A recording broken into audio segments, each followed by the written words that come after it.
यह कहानी है एक माधव नाम के मोची की, जो बहुत दुखी स्वर में अपनी पत्नी से कहता है, हमारे पास चमड़े का सिर्फ एक टुकड़ा बचा हुआ है। अब तो हमारे पास इतने पैसे भी नहीं हैं कि हम और चमड़ा खरीद सकें। लगता है आज हमें भूखा ही सोना पड़ेगा। पत्नी कहती है, इतनी चिंता मत करो जी, पूरे संसार का रखवाला है, वो हमारी रक्षा करेगा, वो हमें भूखा नहीं रहने देगा। मेरी तो सभी उम्मीदें उसी पालनहार पर टिकी है, सिर्फ वही है जो अब कुछ कर सकता है। उस रात चमड़े का एकमात्र बचा टुकड़ा रखकर परेशान माधव सोने चला गया। अगली सुबह जब उसकी नींद खुली तब वह हैरान रह गया। माधव बोला, अरे सुनती हो? पत्नी, अरे बाबा आ रही हूँ, रुको। यहाँ तो आओ, देखो तो कितनी हैरत की बात है। पत्नी माधव के पास आती है, जो हाथों में तैयार जूतों की जोड़ी लेकर खड़ा था। माधव कहता है, यह देखो, जूतों की जोड़ी पूरी तरह तैयार है। यह बनी बनाई इतनी सुंदर है, इन्हें देखते ही कोई हाथों हाथ खरीद लेगा।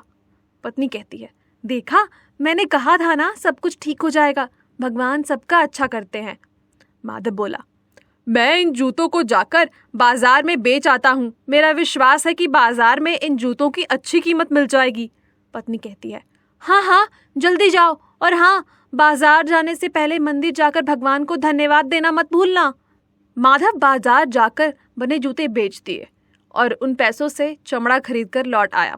अगली सुबह एक बार फिर वही करिश्मा हुआ। जब माधव सोकर उठा तो उसे जूते बने बनाए मिले। माधव कहता है, यह करिश्मा कैसे हो रहा है? हमारे जूते रातों रात कौन बना देता है? पत्नी कहती है, पता नहीं कौन है, लेकिन जो भी है बड़ा अच्छा आदमी है। माधव कहता है, अच्छा तो होगा ही, अच्छा ना होता तो हम पर एहसान क्यों करता?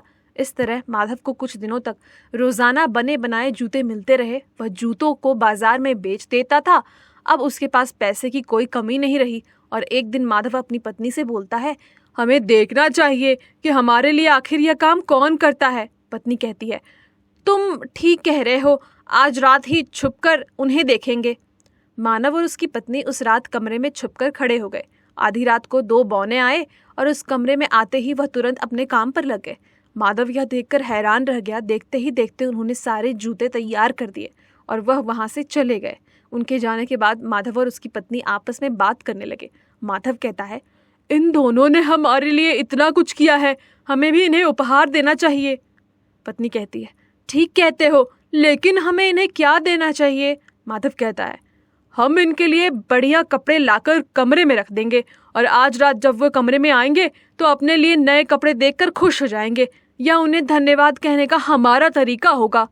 पत्नी कहती है, हाँ, यह अच्छा रहेगा।